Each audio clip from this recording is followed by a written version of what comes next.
Ano daw?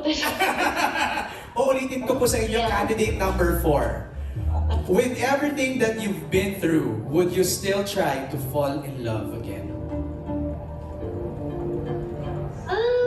Oo naman. Hindi man sa ngayon muna. Pero hopefully in the next months to come. Pero, Ay, months na? Months na? Years. Bakit ka pa rin naniniwala sa pag-ibig? Kasi ang love naman, marami namang kayang magbigay ng love. And willing naman akong tumanggap. Wow! And basta, kasali sa buhay yun. So, i-embrace natin lahat.